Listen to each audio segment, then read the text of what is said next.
This is Candid Conversations, retirement talk with Ryan Kravitz of Kravitz Financial and Insurance Solutions.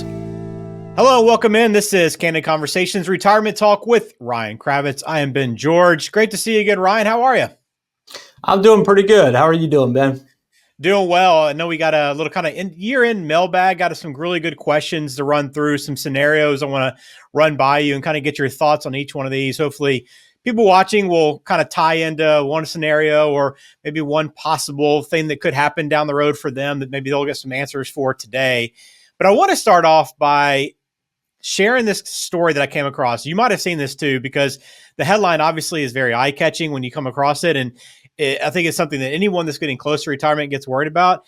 A man had almost, as I said before, almost $750,000 in a retirement fund that is now in limbo because he transferred it over for what he thought was going to be a guaranteed 15% return.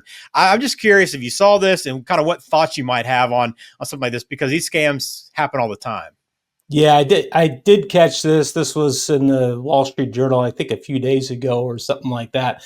I didn't read through the whole article. I just kind of caught the gist, scanned it. But yeah, I did see this. Apparently, sad story. The guy had, like you said, almost like like 750,000 or something like that.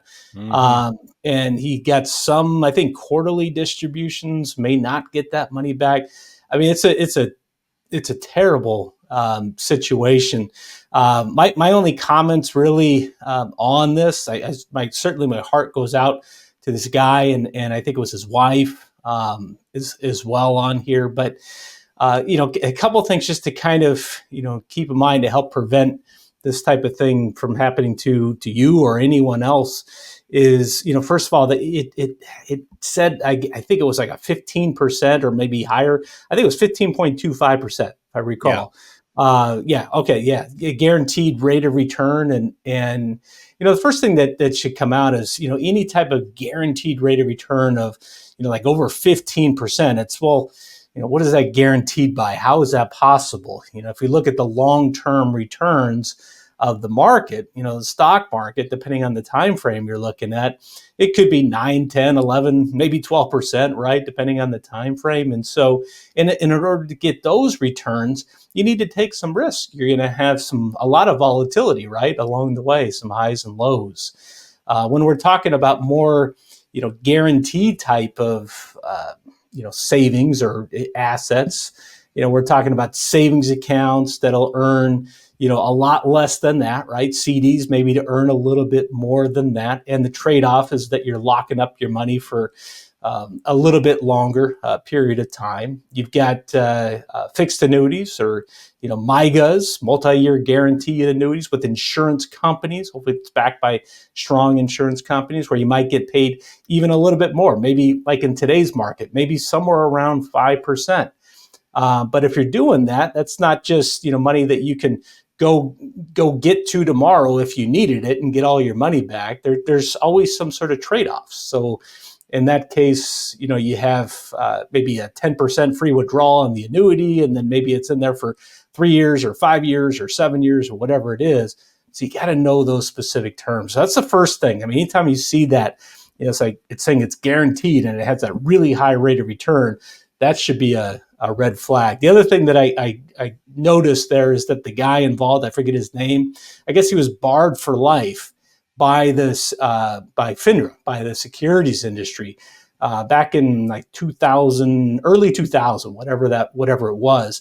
But you can see all this. It's, you can go to FINRA, go to Broker Check. You can see all these things here. This is all public, website to see these types of things, or go on the SEC site and be able to see the background of an advisor. All these types of things you can take a look at. But this guy was barred for life, and this guy was doing this. So it's one of those things that you would want to, check ahead of time. The other thing too, I remember, Ben, was about the tax bill. I guess he had money in the 401k, and instead of having the money rolled over directly where there would be no tax because it's payable directly to the custodian. I guess the money was sent to him. Apparently, again, I don't remember the specifics, but I guess it was sent to him. And so then there's that 20% withholding, which he would have to then make up. And now all the money's in there. And I guess I don't know, for whatever reason, may not even be able to get that. So anyways, bad story, bad situation for sure. But just, yeah, I don't know what to say. My heart goes out to the guy and his wife. It's probably it's the bulk of his life savings, I imagine. Yeah, it's a tough situation, Ryan. But the thing is, it's not that uncommon, is it? I mean, there's a lot of retirees that are kind of going through something similar, not this exact same thing where you were transferring money over and expecting a return, but they're all types of scams, and they're targeting people of this demographic, right? Because they have a lot of money, they've saved up a lot of money, and maybe they're not as familiar technologically with a lot of different aspects of these scams, so it can make them a little bit more of a softer target, so to speak. So again, just bringing this to your attention for awareness purposes. And that's why you want to rely on someone like Ryan that can be in your corner. If you have something you want to run by him, hey, let me get your thoughts on this, Ryan. I saw this, or somebody's asked me to do this. Again, having somebody in your corner can help you out. If you have questions, that number 714-462-9155. Yeah, and the other thing too about this, Ben, that I'm just remembering too, is that the guy was only, I think, like 60 years old. And so, the thing for me is that, I've been in the financial industry for years. So, some of these things and the obvious questions to ask are just, for me, being in the industry are obvious. But, if I go to get my car fixed, something's wrong with it, I go to the mechanic and they open the hood and we're looking in there and they want to show me something. The truth is, I don't have a clue what's under the hood of a car. I mean, I admit that as a man, I don't understand anything about, how to work on a car or anything like that. So I could nod my head, pretend I understand, and try to pretend I know the right questions to ask. But at the end of the day, I just have to trust the person that I'm working with, and it's terrible. I mean, to be taken advantage of in that kind of situation. Yeah, and you mentioned Annuity, talking through that story, Ryan. So let's get into our mailbag today. Again, these are some questions that I think will help anybody that's doing some financial planning or getting ready for retirement, because these are some pretty common scenarios. I know some things that you probably come across in your office before, but let's jump off with this one. So I have an annuity that I've had for several years, and prior to this year, I would have been assessed a penalty to take the money out. But now I've had it long enough that I can withdraw my money without penalty. So should I just go ahead and take it all out now? So there's a lot to unpack here. So it sounds like you said, it's out of its penalty period. So, with these annuities, they call them surrender charges, which work like penalties. So if you were to access too much of the money, oftentimes you're allowed to take out 10% of the contract value, or 10% of the amount that you had deposited into these accounts per year. And then after a certain period of time, could be 3 years, 5 years, 7 years, 10 years, whatever it is, then you will be able to take that money out free and clear, and there's no penalty to do that. Now, even though it might be past the surrender period, that penalty period doesn't necessarily mean that you should take that money out. The big picture, the question is, what is the purpose now of this money? I ran into a guy, I ran into him over the phone. It's a conversation. But we were talking, and he mentioned an annuity that he had, and he was thinking, well, yeah, I could go ahead and just, move this and invest and do something different. There's no more penalty on it. And I said, well, hold up. I mean, are there any, riders on this? And he said, well, what do you mean by riders? I said, well, when you bought it, did you buy it like with a guaranteed income rider? Did you buy it like with a death benefit rider? And he said, well, he goes, actually, I don't even know. I said, so let's go ahead and take a look. And so we dove in.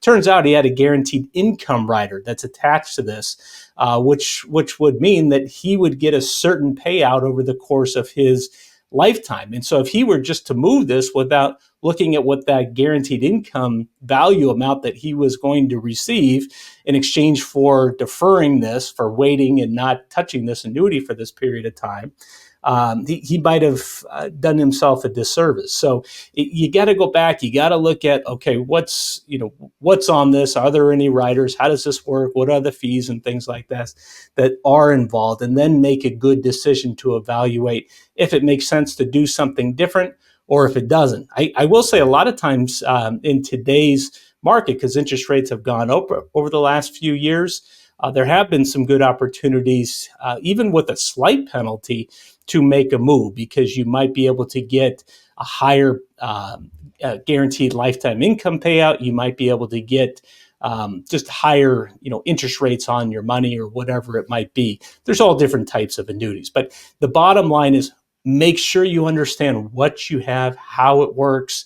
What you should do too is, if you're working with an advisor, is call up the insurance company, the back office, the insurance customer service with the most recent statement, and make that call. And a good advisor would be able to help you facilitate and ask all the right questions that you need to ask in order to truly understand what you have now, to then evaluate whether it makes sense to do something different with it or not. All right, very good. At least you're asking the question. That's a good one to at least present before you make any final decisions. Always best to run it by someone like yourself, Ryan, to kind of get a second thought and a second opinion on that. All right, here's another situation that I think a lot of people have come across with the way that mortgage rates have kind of fluctuated recently. I have enough cash to pay off my house, but since the mortgage interest rate is so low, I'm not sure how much it actually benefits me to pay it off, but it's also not earning any interest in the bank, so maybe I should pay it off. How do you weigh in on this scenario? So I get asked this quite a bit, and I think this really weighs on kind of a combination of the purely mathematical, the objective, looking at the numbers, what makes most sense here, and also kind of with that psychological part about this as well. How do we feel when we make certain financial decisions? And sometimes kind of marrying those two is what really is going to make the most sense. But here's some things to think about. I think you said it was kind of towards the end of. Was it towards the end of the loan? Did we know or no from that question? No specifics, just that they're thinking about paying it off. Okay, so here's kind of a couple things to think about. Let's say you have $100,000 sitting in your savings account, and you've got a mortgage of $60,000.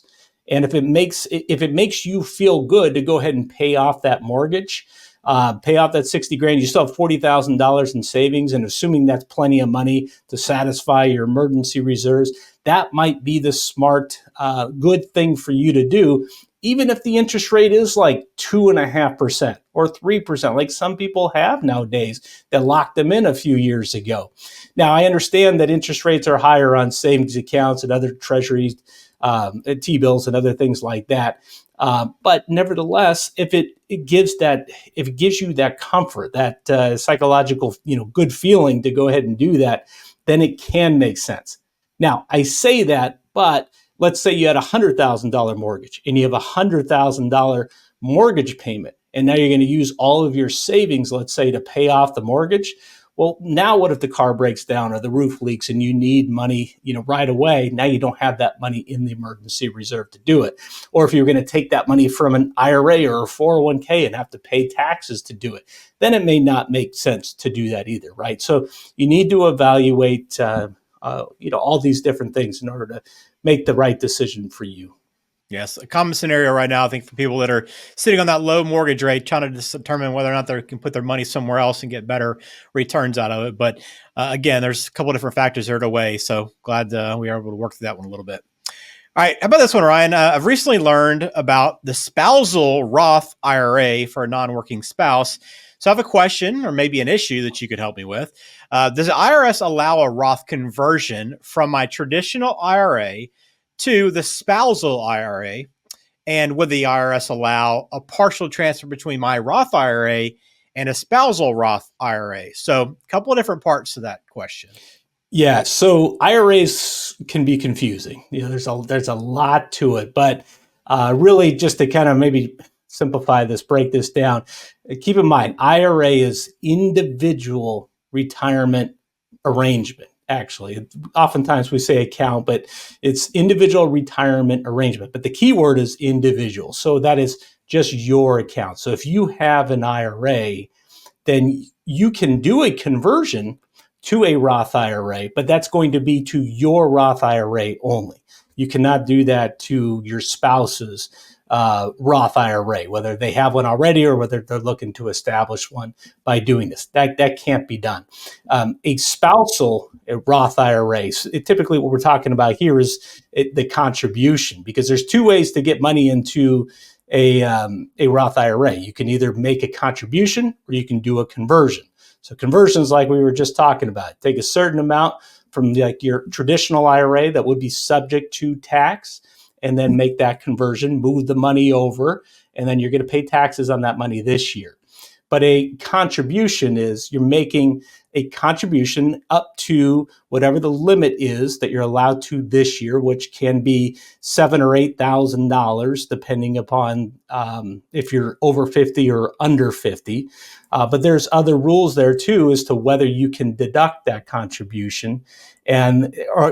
Well, actually, this was about Roth IRAs, my mistake. But on a traditional IRA, whether you can deduct that contribution will depend upon what your income is and if you have a retirement plan through work. Now, with a Roth IRA, there's other rules for income limits, but still that $7,000 or $8,000 is going to be the max for the contributions, depending if you're over 50 or over 50. And that number, $7,000 or $8,000, is the total that you could do to either a Roth or a traditional. So the last thing I'll say on this, Ben, to kind of bring this home, because there's so much here when it comes to IRAs and so much confusion. But if I'm working, my wife is not, and I'm making $100,000 a year and I want to contribute to a Roth IRA, I can do it. I'm under 50 still, barely. I can do that. I can do 7,000. My wife could also do 7,000 in a spousal Roth IRA. So that's how that works. Continuing on, a couple more questions here as we kind of put a bow on the year with kind of a financial mailbag episode. I've been told that I need to make sure I have a mortgage when I retire because that will be my only tax deduction I'll have at that point. I've been paying extra on my house to have it paid off by the time I retire, but maybe I should slow down on that plan. So what do you think, Ryan? Is it worth holding on to that mortgage for the tax benefits? So the first question I would have here, Ben, is are you truly getting a benefit by having that interest deduction? Are you really getting that? Because what's happened now for a lot of retirees, especially with the higher standard deduction that we now have these days, is a lot of people are taking the standard deduction as opposed to itemizing. So are you even itemizing to begin with? And if you're not, it may not make any sense for you to even consider doing that. So at least from that standpoint. Now, there might be other reasons to again, pay off the mortgage or not. But the very first question to take a look at is, are you itemizing or are you not? And what are you likely going to be doing here in the future? All right, Ryan, how about one final question to run by you here? Part of me really wants to retire, but I've gotten pretty used to having a paycheck the last 40 years, and I can't imagine not having one, even though I have savings. How do people ever get comfortable with the idea of not having money coming into their checking account every month? I think this has got to be something that just about every retiree feels. Yeah, this is such a good question, because it in my experience, what I typically see is the people that really have the most savings, that really have the most ability to retire, based upon what their expenses are, what their Social Security is, what their pension is, if they have one, and then what their other savings and investments are. The people that really have the most saved and such are oftentimes the people that have the hardest time kind of with this, because they just have done such a great job of saving over the years and being very diligent about that. But either way, it's a huge transition, going from, working for decades, getting that paycheck maybe every 2 weeks. And now you've got to figure out how you're going to create and make that paycheck, to last for the rest of your life. And that can be a very unsettling thing. I see that a lot with new retirees, even ones that very much know that they're fine. They're going to be comfortable. We've done the planning. Everything looks great. It's still an adjustment to kind of see that. And oftentimes I find that after somebody retires and then we're going back and, we're kind of assessing what things look like and how they're feeling about their income and just their security in retirement, maybe 6 months or a year into it, that now they're starting to feel like, oh, yeah, I'm doing okay. I'm doing okay. I'm getting used to this. Whether we're setting, them up to get money on a monthly systematic basis, or whatever it is. Everybody's situation is different as to how we're receiving income, but it definitely is an adjustment period for most everyone, I find. Well, hopefully these questions have helped you out today. If you have anything on your mind that you need some help with, or you just want to begin your planning process, please get in touch. You can go to kravitzfinancial.com, learn much more about Ryan and what he does there. But also, if you want to call it 714-462-9155. So that's going to do it for us this week. Please hit subscribe wherever you're watching us from. We appreciate the support as always. And Ryan, we'll talk to you again soon. Happy holidays to everybody. Enjoy that time with your family and friends and make it a great 2025. Thanks for checking out today's episode. Please remember to like the video on YouTube and subscribe so you never miss an episode. If you're within 5 years of your desired retirement date, let's make sure you're on the right track with a free 20-minute consultation. Ryan can help answer your pressing questions, such as, when can I retire? What are my options for healthcare in retirement? Should I adjust my investment strategy as I get older? And when should I collect Social Security? This consultation is the perfect starting point to craft a sound retirement plan. Schedule your call now by clicking the link in the description or visiting kravitzfinancial.com. Information provided is for informational purposes only and does not constitute tax, investment, or legal advice. Please consult with a qualified professional before taking any action. Investment advisory services offered through Brookstone Capital Management, LLC, BCM, a registered investment advisor. Kravitz Financial and Insurance Solutions and BCM are independent of each other. Any examples used are for illustrative purposes only and does not take into account your particular investment objectives, financial situation, or needs, and may not be suitable for all investors. It is not intended to project the performance of any specific investment and is not a solicitation or recommendation of any investment strategy. Kravitz Financial and Insurance Solutions is not affiliated with or endorsed by the Social Security Administration or any other government agency. Any comments regarding safe and secure products and guaranteed income streams refer only to fixed insurance products. They do not refer in any way to securities or investment advisory products. Fixed insurance and annuity product guarantees are subject to the claims paying ability of the issuing company and are not offered by Brookstone.